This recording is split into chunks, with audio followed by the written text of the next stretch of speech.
Paz e graça, meus irmãos. Hoje nós estamos aqui para dar o início à nossa série Andando no Poder. Primeiro episódio. Eu quero falar para os irmãos que foi difícil estar gravando essa série. Não foi fácil, foi uma luta muito grande. E eu acredito que o Senhor vai falar grandemente conosco, né? E a intenção aqui também, meus irmãos, é compartilhar realmente a história, né? A história com os irmãos e não tem como compartilhar história sem compartilhar o dia a dia, aquilo que eu já passei, e também por que eu passei por determinadas coisas, para ter determinadas experiências com Deus, né? E eu também queria compartilhar com os irmãos que o que eu irei compartilhar aqui não é coisas que eu ouvi falar, é coisas que realmente aconteceu comigo, experiências que eu tive com Deus, assim, que realmente foram, como eu já falei, né, foram divisor de água, assim, na minha vida.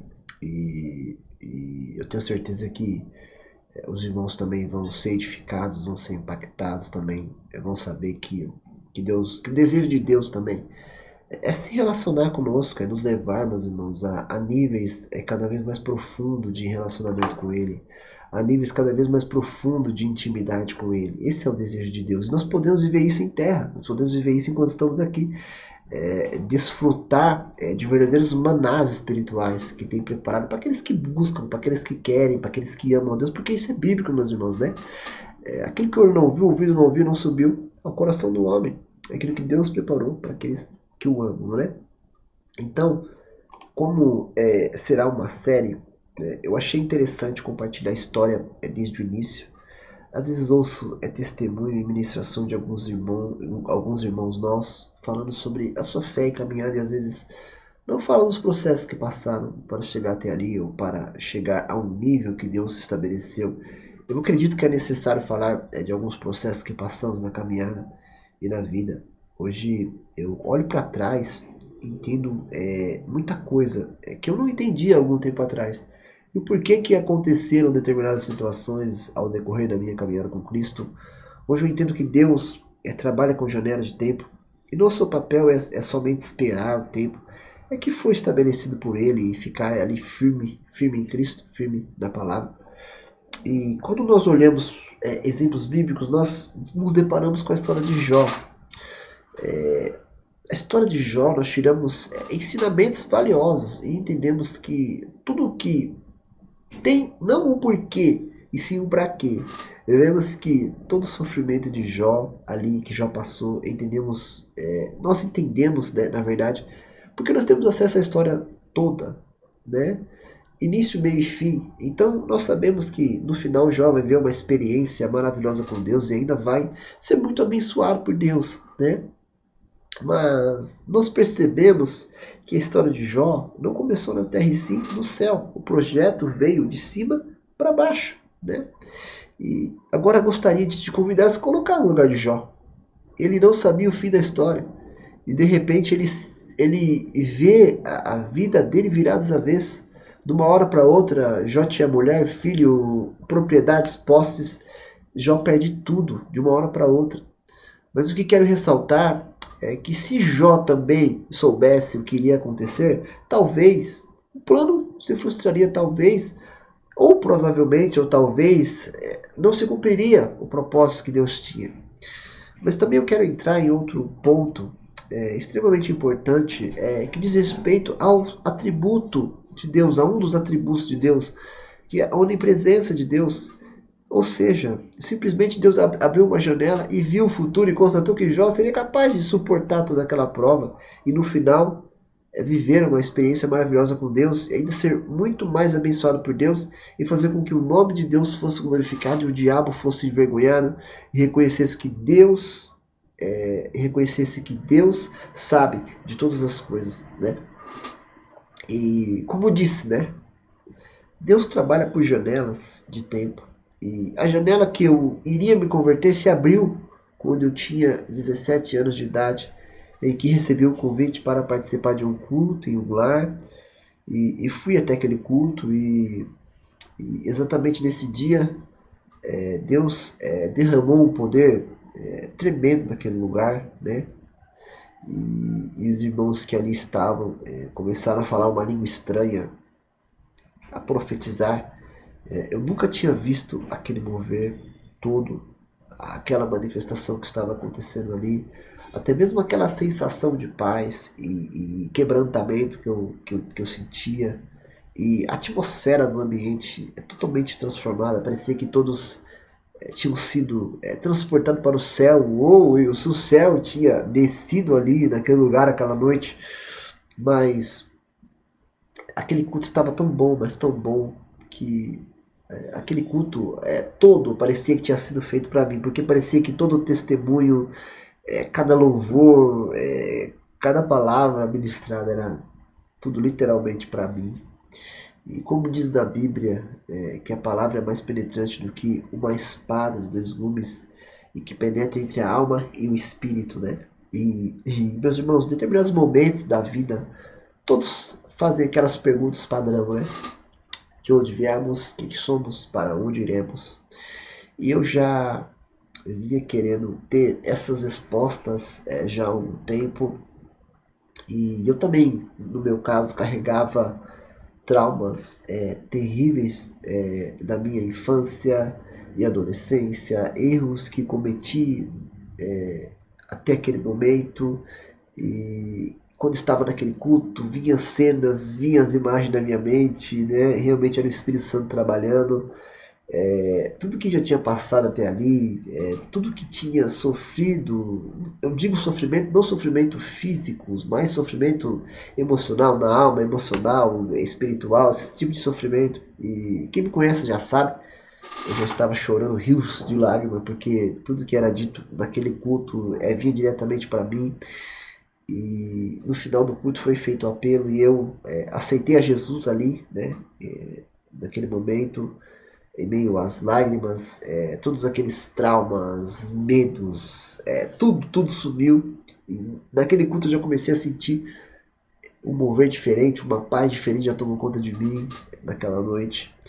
E depois disso eu passei a frequentar aquele culto que acontecia algumas vezes por mês e um dia me chamaram ali para participar de uma oração. E essa oração aconteceu um fato que eu nunca me esqueci disso. E quando cheguei ali, foi feita uma roda, né, de oração. Ali tinha uma mulher de Deus que conduzia aquela oração.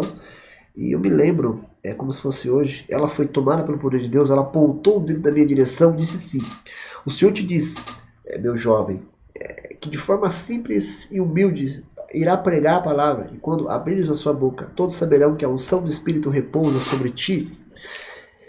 E ela me disse isso, ela disse isso ali para mim, né? E foi a primeira palavra profética que recebi. Quando ela falou isso, eu já pensei comigo: essa irmã deve estar doida, ela deve estar profetizando para a pessoa errada. Eu pensei, eu falar em público, como, né? Eu sou tímido, e realmente eu era, meus irmãos, muito tímido, uma pessoa muito reservada, medrosa. E agora essa irmã vem falar que eu vou falar em público, que eu ia falar de Jesus para as pessoas em público. E aí eu fiquei indagando, né, ali, naquele momento, e aquilo já mexeu com a minha mente, e eu pensava comigo mesmo: como que pode uma pessoa como eu falar em público, ou pregar, sendo que eu tenho vergonha? Mas lá em 1 Coríntios 14, 13 fala sobre os profetas, né? De quem profetiza. Fala que o que profetiza, profetiza o homem para edificação, exortação e consolação. E logo comecei a frequentar a igreja com aqueles irmãos, eles me convidaram para fazer parte do culto. Cada dia era um culto melhor que o outro, era o início da minha conversão, foi muito bom realmente, foi muito maravilhoso tudo aquilo, né? Logo também me falaram ali sobre a importância do batismo, até citaram um versículo que eu me lembro, que está escrito em João capítulo 3, verso 3, diz que, na verdade, te digo que aquele que não nascer da água e do Espírito não pode herdar o reino de Deus, né? E comecei ali o discipulado, e que me ajudou bastante a entender a importância de sepultar o homem antigo e trazer o novo homem para que eu pudesse entrar no reino de Deus e nascer da água e do Espírito. E quando foi me feito o convite, eu não perdi a oportunidade, logo já comecei o processo do batismo e reconheci que precisava entender mais, aprender mais sobre essa questão do batismo. E tem um versículo que fala sobre isso, em Romanos 6,4 diz que assim sepultado com ele no batismo, ele também ressuscitasse pela fé no poder de Deus, né? E o dia do batismo chegou, realmente foi uma experiência muito marcante, porque ali ao decorrer, ao descer as águas, né, e ao subir das águas, realmente o homem antigo ficou ali e nasceu um outro homem. Mas a partir desse dia, que eu quero ressaltar algo interessante, que eu percebi que havia algo se movendo dentro de mim com mais intensidade. O desejo de orar era muito mais constante e intenso. Eu sempre queria estar orando e era movido por um desejo de estar orando com muito mais frequência. E eu percebi realmente que havia algo se movendo dentro de mim. Quando eu orava, eu sentia algo maravilhoso, como correntes elétricas passando pelo meu corpo. E algo se movendo dentro do meu ventre. E uma sensação de paz e amor inexplicável que eu não podia explicar, né? E o que estava acontecendo, né, ali. E isso só acontecia quando eu estava ali orando e prostrado diante de Deus. E tudo aconteceu após o batismo, ou se intensificou após o batismo. E eu era realmente constantemente puxado para orar o tempo todo, com muito mais frequência. Eu sentia essa necessidade de estar orando. Só que como tinha me convertido há pouco tempo, eu não sabia como orar. Então muitas vezes eu chegava do serviço e ficava de joelhos, mas não sabia o que falar, né? E, e aí ficava ali de joelhos durante horas. E ainda que eu não entendesse muito bem, tudo aquilo era muito maravilhoso. Estar sentindo aquele mover, aquele amor. Eu era envolvido por ondas de calor, correntes elétricas que traziam sensações inexplicáveis. Tomava por uma paz que eu não conseguia entender. Algo que nunca tinha sentido. Eu não queria perder aquilo, nunca mais. Por isso eu orava o tempo todo, porque tinha medo de perder o que estava vivendo, aquela sensação, aquela experiência, aquele mover, aquela atmosfera. E aqui, meus irmãos, nós encerramos o primeiro episódio da nossa série e continuamos nos próximos episódios para falar mais sobre essa jornada. Peço que os irmãos compartilhem com o maior número de pessoas possível para que outros possam ser edificados e serem impulsionados a buscar a Deus cada vez mais. E saber que o desejo de Deus é se revelar a todos que queiram conhecê-lo profundamente. E eu fico por aqui e fiquem na paz e Deus abençoe.